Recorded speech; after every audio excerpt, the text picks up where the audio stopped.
Boa tarde, começando novo canal teórico, dia 10 de maio. Um tema que foi abordado anteriormente, eu não sei se as R2 já assistiram essa nossa conversa, mas alguns residentes antigos essa aula já foi colocada.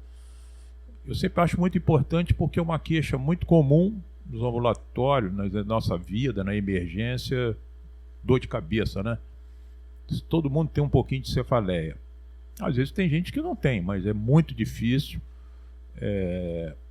E quando a gente está num plantão, ou está numa emergência, ou está num ambulatório, a gente acha que cefaleia é uma besteira. E realmente a maioria das vezes é. E a maioria das vezes é enxaqueca. Então, a pessoa chega no pronto-socorro, estou com dor de cabeça, a maioria das vezes a gente tem que pensar no mais fácil. Tinha um professor meu de clínica médica que dizia que em medicina o frequente é frequentíssimo e o raro é raríssimo. Então não dá para todo mundo achar que está com dor de cabeça é uma meningite. Mas eu acho que a gente tem que estar atento, que é uma queixa muito comum, e essa queixa muito comum, às vezes a gente não valoriza muito a dor de cabeça do paciente. Então a gente fica sempre achando ou minimizando que é uma simples enxaqueca. Muito importante a gente avaliar com o doente, e o mais importante é uma anamnese. O que eu acho? Eu acho que a gente tem que estar atento a duas perguntas importantes. Essa dor de cabeça é aguda, começou de repente, ou essa dor de cabeça já vem se arrastando alguns dias? Isso é importante para a gente saber ou entender se a gente vai ficar preocupado com a dor de cabeça ou se é uma coisa que dá para a gente esperar. Uma coisa é uma pessoa chegar para você no ambulatório, numa emergência, e subitamente eu estava fazendo algum esforço, qualquer tipo de esforço, e de repente veio uma dor de cabeça súbita. Uma dor de cabeça súbita é diferente daquela dor de cabeça que já vem uns 3 dias, devagarzinho, arrastada, e aí você tem que definir qual o tipo dessa cefaleia, como que ela começou. Por isso a pergunta sempre se ela é aguda ou crônica. As outras coisas importantes que eu botei ali, se ela é empontada, o local da dor de cabeça, ou se ela é generalizada. Uma coisa boba isso, né? Mas não é não. É você definir se você vai levar em consideração ou não. Uma dor de cabeça que vem em 3 dias, ela vem devagarzinho, aumentando, e ela está latejante, é perto da menstruação, a pessoa está enjoada, a luz está incomodando, é uma característica de enxaqueca.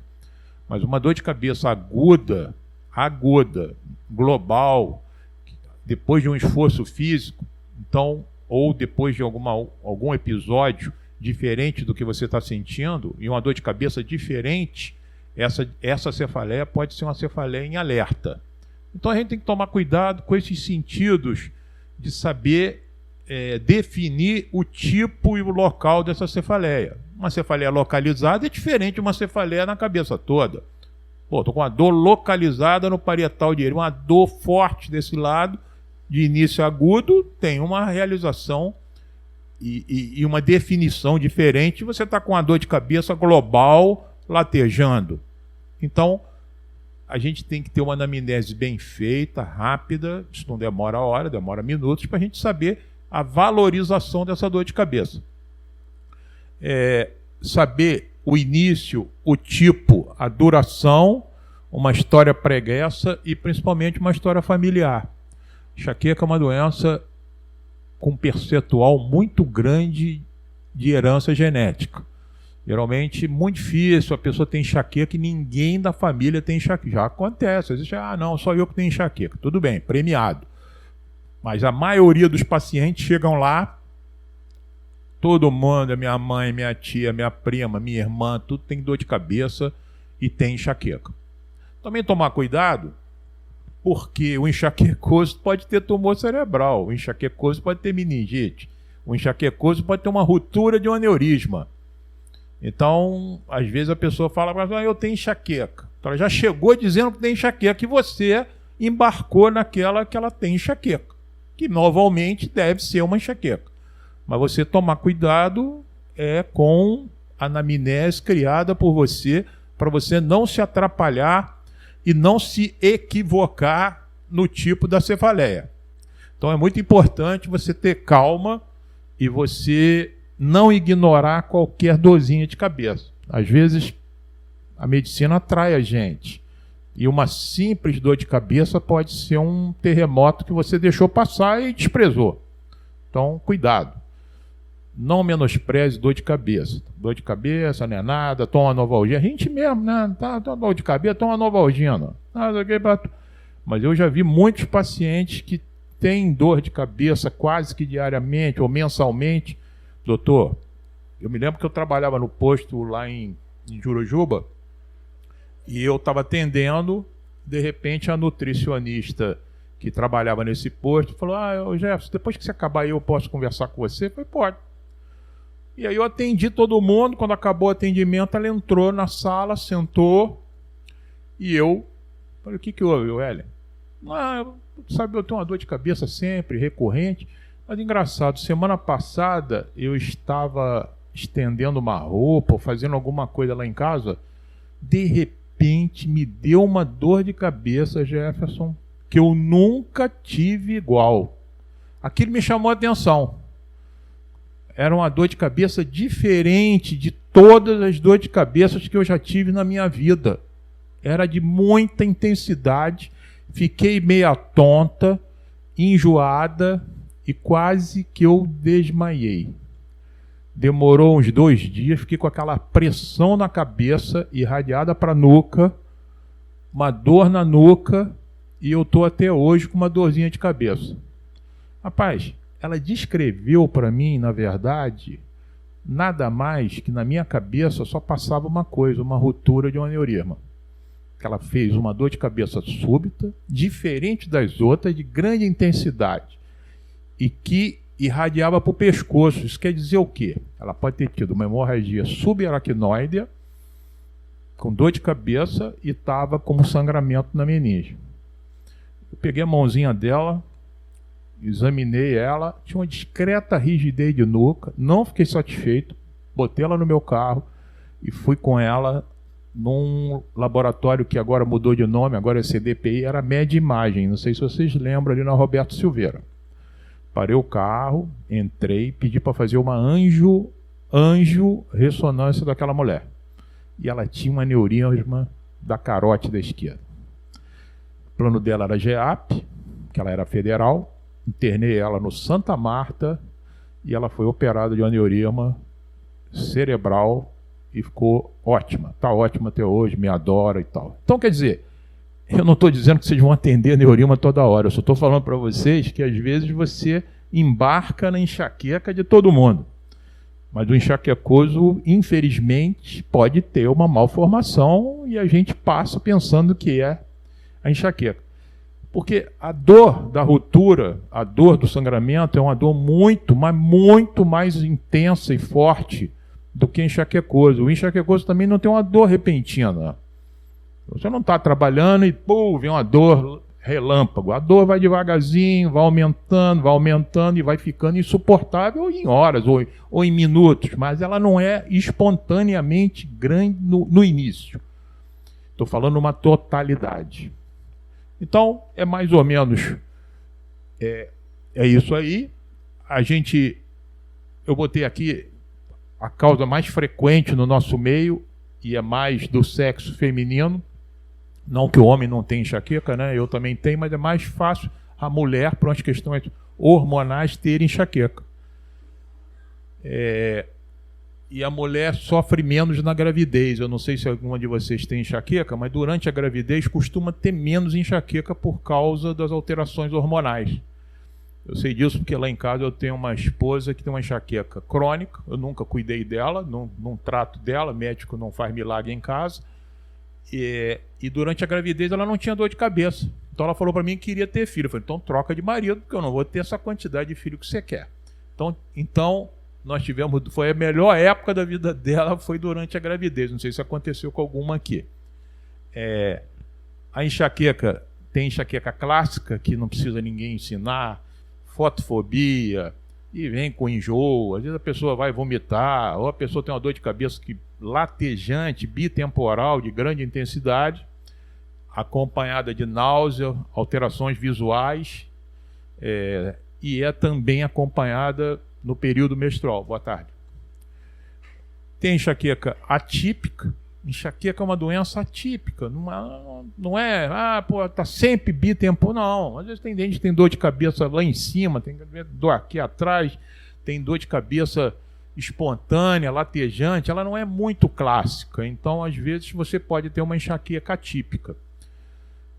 Hemicraniana, tem aquelas enxaquecas que é de um lado esquerdo ou do lado direito, sempre unilateral.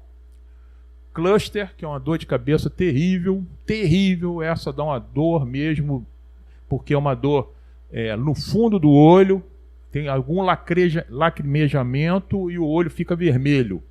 Também entope a narina um pouco, e é uma dor, mas é uma dor violenta, esse tipo de dor de cabeça, chama cluster headache.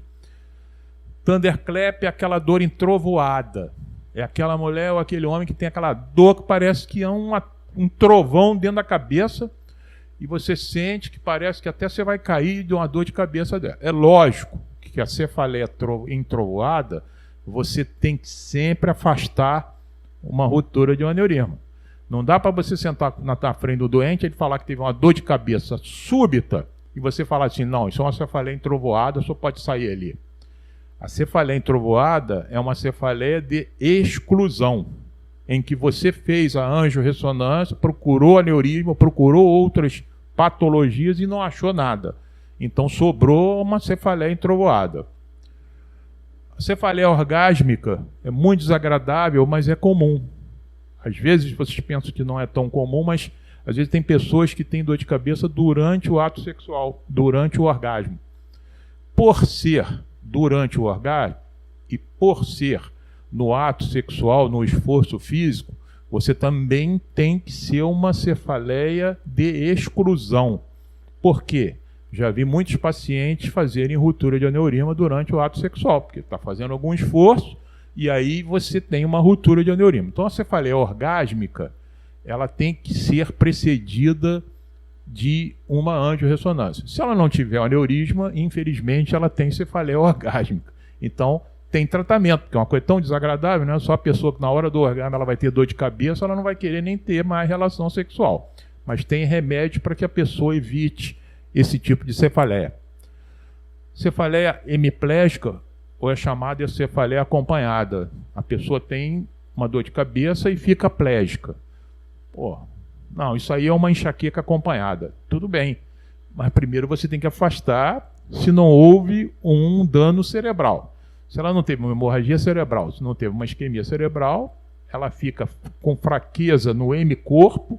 Depois da fraqueza vem uma dor de cabeça intensa.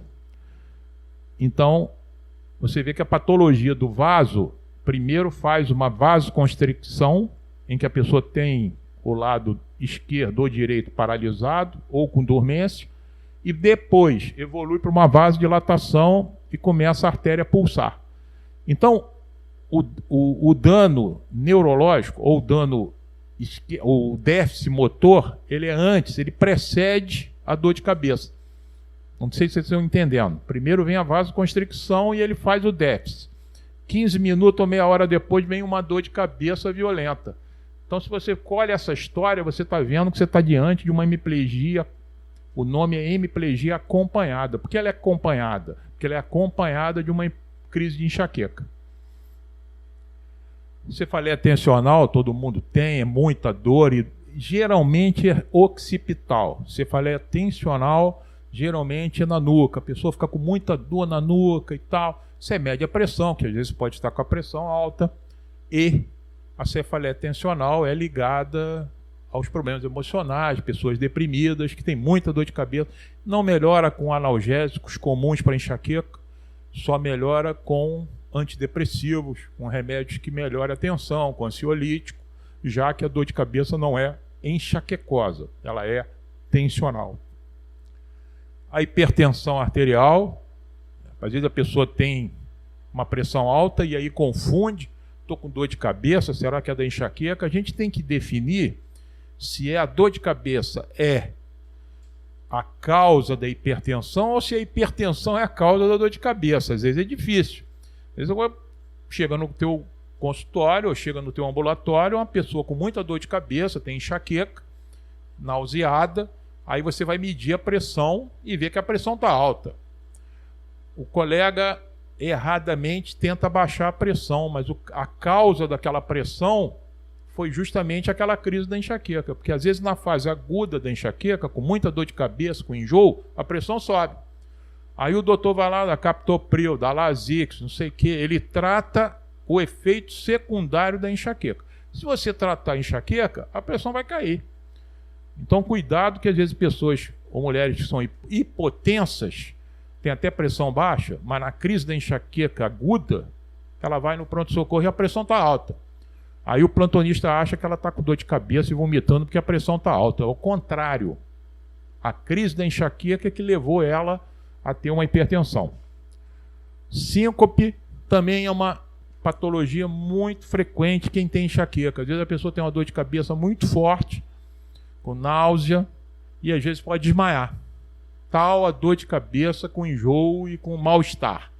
Então tomar cuidado que às vezes as pessoas estão com dor, aquela aumenta a dor, vai ficando pálida e desmaia. A pessoa acha que ela teve uma convulsão. Não é convulsão. Na verdade, ela teve uma síncope decorrente de uma crise de enxaqueca. Não é incomum, torna a dizer. Enxaqueca pode ocasionar uma síncope, até chamada síncope vasovagal. A pessoa com muita dor e aí pode até ter perda da consciência. Geralmente a perda da consciência é rápida. Geralmente. Então a pessoa tem aquela dor de cabeça, desmaia, fica tonto, levanta e aí continua com aquela dor de cabeça. Então a síncope é ligado a quadros de enxaqueca.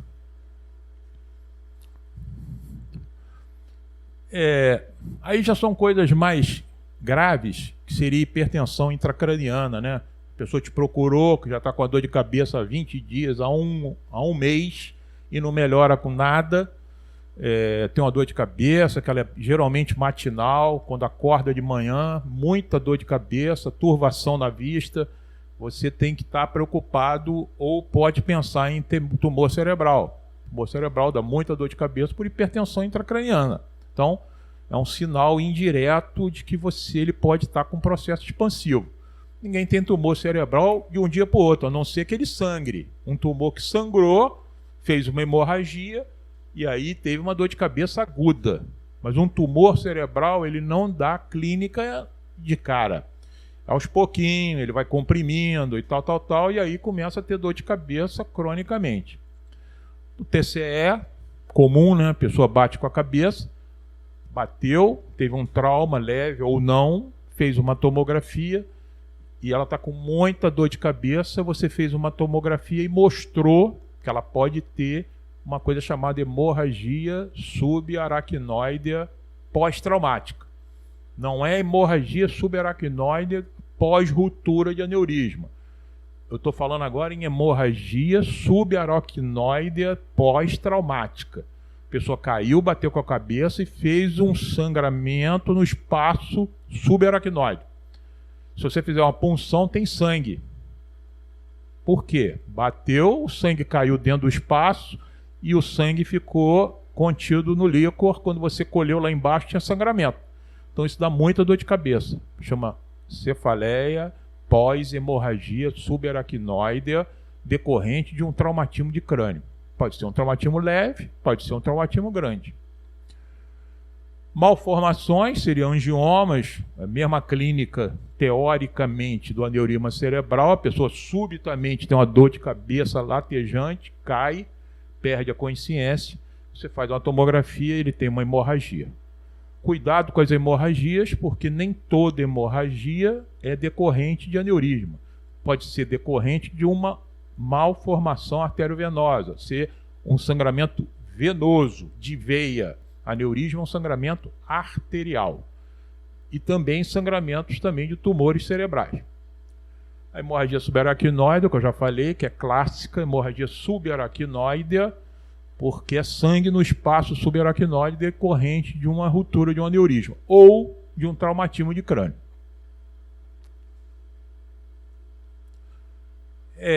Também é muito comum, né, o paciente chegar hoje nas emergências, muito, chegar lá com dor de cabeça, ele vai sair com um papelzinho de remédio de sinusite. Quase todo mundo com dor de cabeça em pronto-socorro e não sei o que, está com sinusite. Aí tem um espaço lá, meio espaço alargado, está com um espessamento da mucosa, cisto, eu não sei tanta sinusite que é descoberto nessas emergências, mas todo mundo sai com um papelzinho de tratamento de sinusite. Sinusite todo mundo sabe, sinusite ou ela é viral, alérgica, ou ela é bacteriana. Então a gente tem que ter cuidado para a gente não ficar gastando antibiótico aí à toa em sinusite, que na verdade não tem sinusite. Eu vejo toda hora, o doente vai no consultório, tomei 7 dias de clavolin, 5 dias de amoxicilina, 3 dias de azitromax, não sei o que, azitromicina e papapá, e não tem sinusite nenhuma. Então calma. Mas, infelizmente, esse diagnóstico de sinusite é toda hora. Todo mundo tem sinusite. Eu não sei porque é o país que tem mais sinusite, deve ter mais do que nós. Mas é sinusite, mas é muito, né? Você vê toda hora no pronto-socorro, pede uma radiografia, não pedem logo uma tomografia de seios da face. Aí tem um espessamento, não sei o quê. Tome de clavolin. Encefalite, que é uma patologia mais grave, né? Um paciente com a dor de cabeça e torpor e crise convulsiva, e quer dizer, já tem um comprometimento maior do cérebro, a gente tem que tomar cuidado, internar o doente, fazer uma tomografia e depois fazer uma punção lombar para a gente definir isso. As meningites, que são patologias que graças a Deus não tem toda hora, nem vocês também vão ficar achando que todo mundo que você vai ver com dor de cabeça está com meningite, mas você tem que, paciente com dor de cabeça, com febre, não há como você deixar de dar uma olhada na nuca do doente. Não custa nada. Deita aqui um pouquinho e você vê como é que está a nuca do doente. Se a nuca tiver suspeita, com dor de cabeça, você não vai deixar o doente embora. Você vai mandar ele para um pronto-socorro, ou você mesmo, se você não puder e não souber, ir para um serviço que tenha um neurologista, um neurocirurgião para fazer uma punção lombar. Na dúvida, sempre você, onde tiver e achar que é meningite, é melhor tratar se você tiver antibiótico venoso. Não dá para ficar esperando muito tempo, né? Porque você pode estar pegando uma meningite meningocócica e às vezes não dá tempo. Em Londres, eu tive lá no Hospital da Rainha, todo médico em Londres, na bolsa dele de médico, tem uma ampolinha de penicilina. Porque se ele for ver um paciente que ele suspeitar, ele vai cravar lá uma penicilina na veia do doente, porque se ele achar que era meningite, ele vai deixar para lá e vai fazer a meningite. Vai fazer. Você pode salvar uma vida fazendo antibiótico, porque às vezes o colega tem essa mania de, não, vou esperar que vai a ambulância, eu vou colher o líquor. O infectologista, que eu adoro, mas eles gostam muito de colher material sem, que é lógico, eu também gosto. Mas é que às vezes não dá muito tempo. Esse negócio de colher material para esperar o laboratório e o doente está afundando. 5 horas depois vem o resultado lá de líquor com bactéria ou líquor com... e você perdeu a chance. Eu já fiz muito Rocefin meio no escuro, 2 gramas. Me dá 2 gramas aí. E fazia. Ainda mais agora que você não consegue ter um laboratório rápido para isso. Tem um laboratório no Rio que vem colher líquor em Niterói, chama Neurolife. Ele roda esse Rio de Janeiro inteiro. Então você pede uma punção hoje, ele só vai talvez chegar aqui para colher do teu doente, se der sorte, à tarde ou à noite. E aí você está uma meningite esperando aquele líquor chegar que não chegou. E você não faz antibiótico, porque senão vai mascarar a infecção. Esse negócio de mascarar é relativo. Tem doenças que não dá para mascarar muito, não. Meningite é uma delas. Você tem que ter compromisso de fazer o antibiótico e aguardar o líquor. A outra dor que também é terrível, chama herpes zoster. É o vírus da catapora, que às vezes pega o ramo do trigêmeo. E ele pega o ramo chama V1. Trigêmeo se divide em 3 ramos: V1, V2 e V3. V1 pega a órbita e a região frontotemporal. V2 pega mais a parte maxilar do rosto. E V3 pega a parte mandibular. Então, o trigêmeo tem 3 arcos. E é muito comum ele pegar o V1. Pega o olho, não sei se alguém já viu, e também irradia para a região frontotemporal, aquelas vesículas tipo catapora. É uma dor muito forte, chama neuralgia do trigêmeo, ou neuralgia pós-herpética. Também é uma dor terrível. Então, o doente que te procura, eu estou uma dor de cabeça, latejando, meu olho está doendo, e você começa a ver umas vesículas pela região lateral, você tem que estar sempre atento se não vai começar um herpes zoster por ali, tá? As outras queixas mais infrequentes seria uma pessoa com dor de cabeça, uma senhora com mais de 60 anos, é mais em adultos idosos, mais de 60, são pessoas que têm uma dor de cabeça crônica, bitemporal, latejante, que piora à noite. É pensar um pouco em arterite temporal, ou arterite de células gigantes. Aquela pessoa idosa que vai lá te procurar, que está um mês com uma dor que não melhora com nada, bitemporal, você tenta palpar um pouco a artéria temporal dela e você bate, faz uma palpação ou faz uma percussão em cima da artéria, ela vai sentir dor e você tem que estar sempre preocupado se ela possa ter uma arterite temporal. Imediatamente você deve pedir um hemograma com VHS, que é importante, para ver se tem um padrão inflamatório. Se você achar que ela pode estar iniciando uma arterite temporal, você não tem que perder tempo. Por quê, Stephanie? Stephanie, qual é a complicação mais temível num doente com arterite temporal? Questão de prova. Cegueira. Por quê? Porque a arterite temporal pode pegar a artéria oftálmica. Ela começa na artéria temporal, mas tem um ramo oftálmico.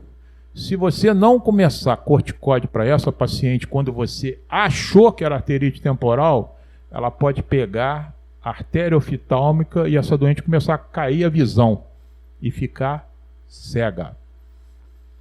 Então, quando você pensar que a paciente pode ter arterite temporal, faça corticoide. 1 miligrama por quilo de peso.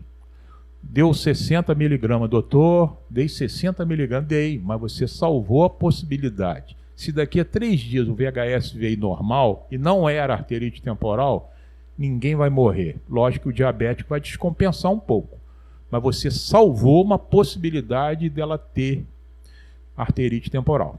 O diagnóstico normalmente é com VHS muito alto, eletroforese de proteína. Você pode pedir um ultrassom da artéria temporal, que às vezes você faz ultrassom especializado e vê a artéria temporal com aquelas arterites de células gigantes. E o último seria fazer uma biópsia. É muito difícil, eu quase não consigo fazer biópsia. Mas eu, quando suspeito e peço um VHS alto, uma dor de cabeça na senhora com idade e palpação dolorosa, eu começo corticoide para esse doente. Porque eu não quero, ninguém já vi doente cego. Neuralgia do trigêmeo, todo mundo conhece, é uma dor desesperadora, é tipo aquela neuralgia do herpes que eu falei para vocês, pega a face, é uma dor terrível, então você tem que estar sempre preocupado se ele tem uma dor de cabeça. Às vezes confunde enxaqueca com neuralgia de trigêmeo. O cara está com uma dor de cabeça em cima do olho, que a dor não melhora com nada, aí você tem que ter, às vezes, um feeling para se distinguir. E, às vezes, eu tenho dificuldade, o neurologista, de definir se é uma neuralgia do trigêmeo ou se é uma crise de enxaqueca. Então, fiquem atentos para essa dificuldade, que não seria só de vocês, não, até dos próprios neurologistas. Tolosarrante é uma coisa muito incomum, não adianta também ficar dando uma aula aqui de neurologia, que não é o caso. As doenças vasculares mais comuns é aquela clássica hemorragia subaracnoide, que eu já falei com vocês. Ficar atento, se ela tem uma dor aguda, olhar a nuca do doente. uma dor forte, você tem que botar o doente deitado e ver se ele tem rigidez de nuca.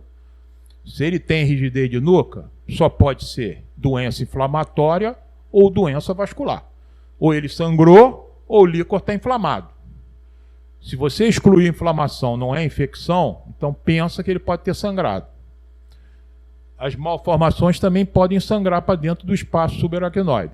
E o AVC, normalmente hemorrágico, lógico que ele pode fazer hemorragia para dentro do espaço. Se a hemorragia for muito profunda, ele não vai ter rigidez de nuca, porque não entrou no espaço. Você só tem sangue se ele estiver no espaço subaracnoide e cair no líquor. AVC isquêmico não vai dar rigidez de nuca em ninguém. Deu para entender bem isso aí?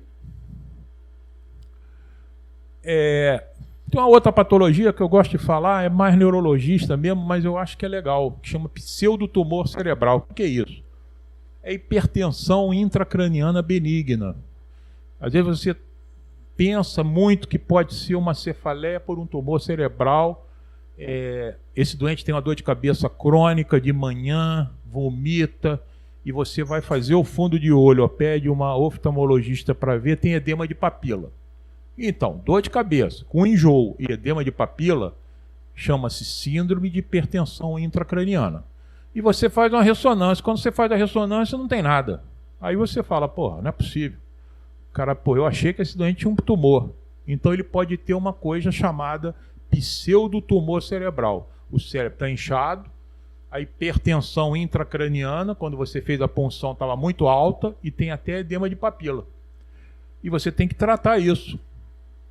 Tem vários tratamentos, que não cabe a gente entrar aqui nisso, mas qual é também a preocupação de não tratar o pseudotumor? Qual é a queixa que o doente pode ter com edema de papila aumentando, Stephanie? Ele pode baixar a visão também, por compressão da papila e o nervo óptico ficar doente e atrofiar. E o doente pode também ficar cego. Então, um cara com dor de cabeça, com vômito, com a pressão alta no cérebro, sem tumor, ele pode ter cegueira por compressão do nervo óptico pelo edema de papila. Entendido? As causas comuns são hipervitaminose A. Tomar cuidado com vitamina A. Vitamina A pode ser causa de pseudotumor. Essas mulheres ou jovens que gostam de ficar tomando polivitamina, cuidado com vitamina A. É uma grande causa de hipervitaminose A com pseudotumor cerebral. A outra causa era um antibiótico antigo, que não é da época de vocês, ácido nalidíxico, era usado para infecção urinária. Foi proscrito porque ele também dava hipertensão intracraniana benigna. Os corticoides também, a pessoa que toma muito corticoide pode aumentar a pressão intracraniana. Mais ainda são as pessoas obesas, pessoas que têm um peso elevado, é uma grande causa de pseudotumor. Então, se alguém obeso procurar vocês no ambulatório, está com uma dor de cabeça já crônica, vocês fiquem atentos que esse doente pode ter uma coisa chamada pseudotumor. Se vocês ficarem em dúvida, pede um fundo de olho para um oftalmologista. Vai que o oftalmologista manda para você edema de papila, você já fez o diagnóstico.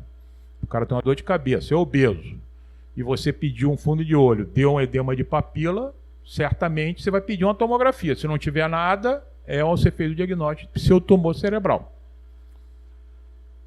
A trombose venosa cerebral também é comum, às vezes pacientes que têm trombose venosa podem ter hipertensão intracraniana. Os exames complementares, o exame de sangue vai depender da causa, lógico.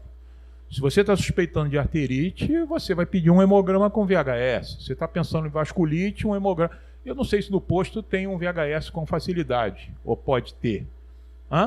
Demora, né? Mas tudo bem, gente. A gente tem que fazer a nossa parte. Se você chegou uma pessoa idosa, está com dor de cabeça há 2 meses, dormiu acordando com dor de cabeça, não custa nada pedir um hemograma com VHS, para saber se ela pode ter ou não ter arterite.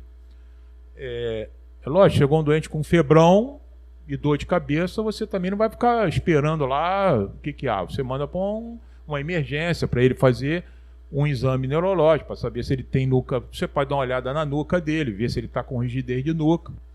E a imagem vai depender também da sua possibilidade, de uma tomografia ou de uma ressonância. Não tem nada, não vou conseguir nada, você manda ele para uma emergência para excluir uma patologia aguda, de preferência. Você não precisa fazer diagnóstico de tumor cerebral, isso é uma doença crônica. Mas você tem obrigação de suspeitar de uma doença aguda, meningite, uma hemorragia subaracnoide, essas coisas dá para você tocar e saber qual o caminho que você vai dar. Tudo isso com dor de cabeça. A enxaqueca tem dois tipos de tratamento, tem os sintomáticos e os profiláticos. O que é isso? É aquela pessoa que tem enxaqueca toda semana. Ah, não aguento mais, é dor de cabeça toda semana, quase todo dia. Então, esse paciente é candidato a fazer uma profilaxia, é tomar um remédio para ele não ter sempre dor de cabeça. Agora, é aquele que uma vez por mês, quando eu fico menstruada, aí me dá uma dorzinha, aí você vai definir com aquele seu paciente se você vai usar um profilático ou se vai deixar só um sintomático. O profilático, o nome está dizendo, você vai ter que tomar todo dia com ou sem dor de cabeça. E o outro é na hora que ela tiver dor de cabeça. Agora, tem muitas pessoas, a maioria delas, não tomam o remédio na hora que está começando a dor de cabeça. Ou não tem ali, ou não levou, ou está trabalhando, a dor está aumentando e ele está continuando a trabalhar. Aí daqui a 4 horas a dor ficou do tamanho de um elefante, vomitando o teu parceiro, o teu marido, todo. Aí é que você se... Não, Aí agora não dá mais. Você já vomitou tudo, já tomou tudo. E se você tomar um comprimido, você vai vomitar na cara da pessoa que te deu. Aí você vai para emergência, vai botar um soro, aí ele vai te dar um tramal, vai te dar um anti-inflamatório, aí passou a crise da enxaqueca. É igual o asma, né? O cara, eu acho que já vem uma bronquitezinha e tal, o cara vai esperando. Quando entrar em estado de mal é que ele vai. Então, o enxaquecoso, eu aconselho, mas não adianta eu aconselhar, porque se o conselho fosse bom, ninguém dava, né? Cobrava. É ter o remédio na bolsa.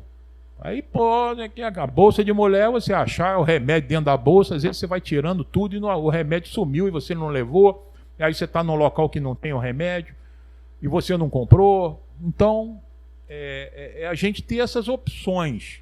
Agora, se a dor de cabeça for quase semanal ou de 2 em 2 dias, eu acho que a gente devia tratar profilaticamente. Todo dia. Na vida toda? Não, pelo menos uns 2 meses. Depois melhorou a enxaqueca, aí tira o remédio. Então, os sintomáticos mais usados são os analgésicos. Tem 300 analgésicos. Aí tem uns que se dão melhor com Neosaldina. Neosaldina não adianta nada. Aí toma Ponstan, aí o outro toma Naramig, o outro toma... Então você tem que escolher ou nomear o que você acha melhor para você. Você vê que lá em casa a esposa toma... Como neurologista, já levei todos. Ela só melhora com Neosaldina. Eu tenho até vergonha, né? Mas eu tomo 2 comprimidos de Neosaldina e fica boa. O que eu vou dizer? Nada, né? Eu vou ficar até feliz, que é o mais barato, né? Então, analgésicos. Tem outros que melhoram com Novalgina. Tem outro que melhora com Tilenol. Eu tenho um doente que toma Dorflex. Eu falei, não fala para ninguém que é Dr. Jefferson que está te tratando com Dorflex. Mas ela melhora com Dorflex, como é que eu vou fazer? Não, a senhora tem que comprar o Sumax, que é o 3 vezes mais caro, e ela não melhora, ela melhora com Dorflex. Analgésico, corticoide naqueles doentes que estão muito reticentes e a dor não está melhorando com nada, você pode fazer uma dose baixa de corticoide durante uns 4, 5 dias, não muito tempo, para melhorar isso. Cuidado sempre com os corticoides, porque às vezes as pessoas ficam viciadas e querem tomar sempre corticoide na crise. Sumatriptanos, Sumax, Naramig, tem uma porção na praça aí, são muito bons, mas tem uns doentes que não respondem a eles. Anti-inflamatórios também podem ser usados, mas eu particularmente tenho muito respeito e tenho medo de ficar usando anti-inflamatório inadvertidamente, né? Eu acho que você tomar um anti-inflamatório 6 meses, que está com uma dor e tal, mas para enxaqueca, anti-inflamatório é perigoso. Senão o cara vai ficar todo mês, está com dor, toma um anti-inflamatório. Então, anti-inflamatório, daqui a pouco a função renal, daqui a pouco faz uma hemorragia digestiva. Eu não gosto muito de ficar usando anti-inflamatório como arma, mas tomar sempre com cuidado. Em relação aos profiláticos, Tem vários também. Tem do propranolol, que é um remédio para hipertensão, mas é um bom profilático para enxaqueca. Então, o paciente vai lá no posto e ele tem hipertensão arterial e tem enxaqueca, por que você não vai usar um propranolol? É uma boa, que é baratinho, tem no posto. Então você tenta propranolol, sabendo que é um beta-bloqueador, não deve ser usado em asmático. Então tomar cuidado de você não usar propranolol no doente que tem asma, que você pode piorar o doente porque ele é um beta-bloqueador. Mas é um bom profilático para enxaqueca. Então você pode usar como enxaquecoso, anti-enxaquecoso e também para hipertensão. Acho que casa bem. E é um remédio barato. Remédio um pouco mais caro é o ácido valproico. Ácido valproico é o Depaquene, é um anticonvulsivante, mas também pode ser usado como profilático. Topiramato é um anticonvulsivante, mas também pode ser usado. As mulheres gostam porque ele perde o apetite, diminui o apetite. Então a mulherada adora tomar topiramato. Topiramato não deve ser usado em pacientes que têm cálculo renal, porque ele é um inibidor da anidrase carbônica. Então o cara que tem cálculo, ele pode precipitar cálculos renais em pacientes que já têm cálculo previamente. Você sempre faz uma perguntinha, né?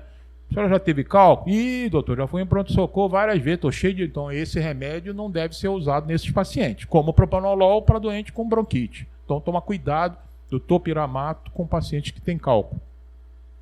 Antidepressivos também melhora.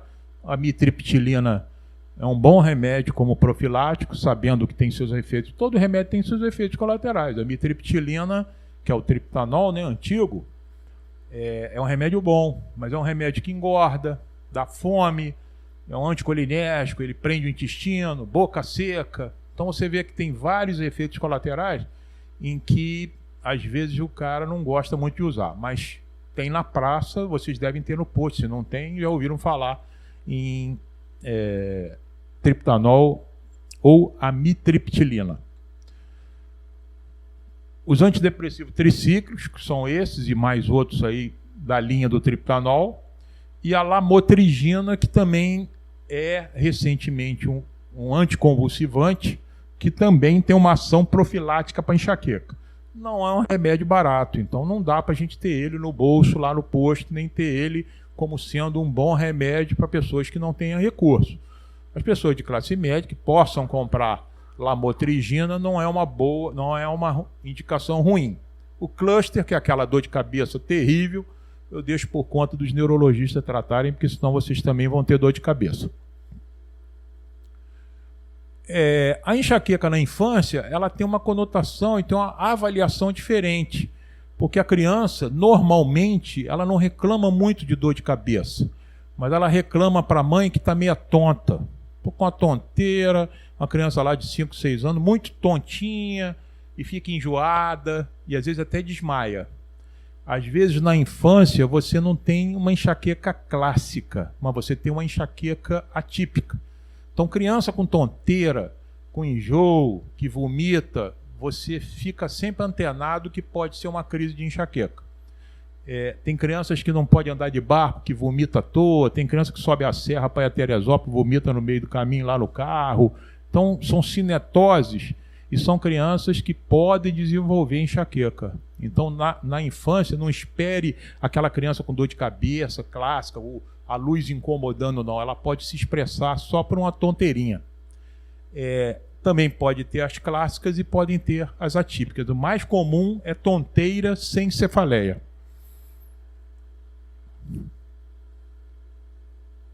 Acabou aqui?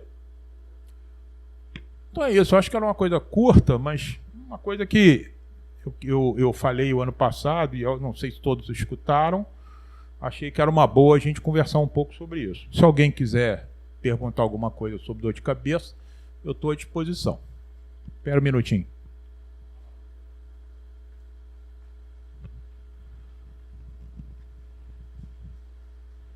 Professor,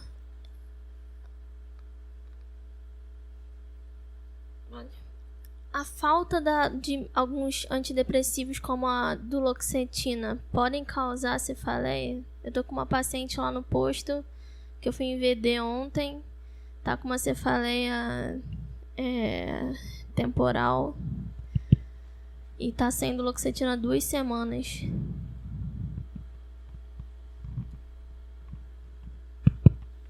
Na verdade, a duloxetina é um antidepressivo que tem uma ação serotoninérgica e noradrenérgica.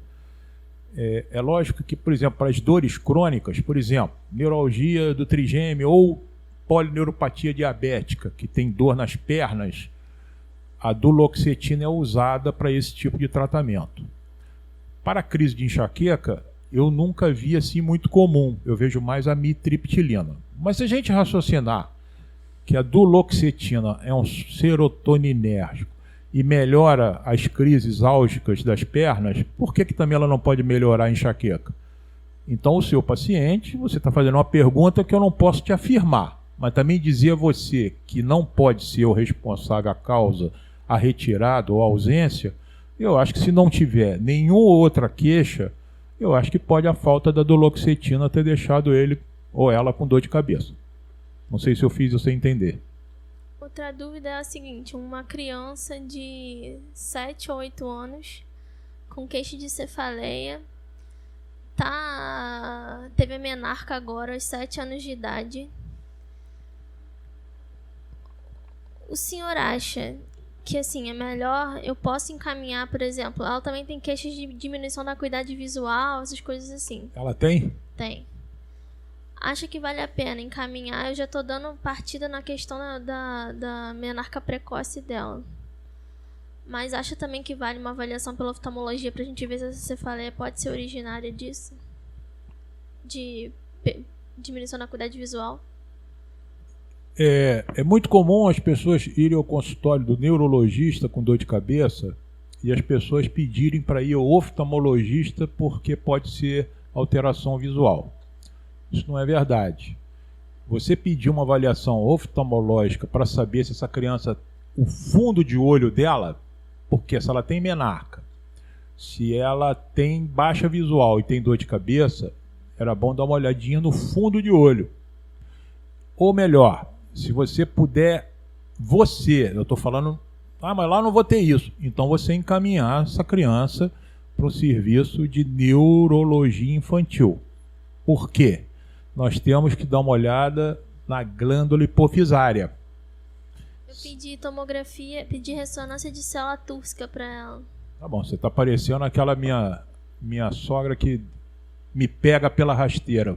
Você me fala depois do que eu falei. Então é isso, eu acho que essa doente tem que fazer uma ressonância da célula túrcica para afastar a doença hipofisária. Se ela não tiver doença hipofisária, eu te aconselho você encaminhar ela para um ambulatório de neurologia infantil. Tá bom? Se ela tiver doença na hipófise, aí você vai ter que encaminhar para neurocirurgia infantil. Tá? Alguém quer perguntar mais alguma coisa?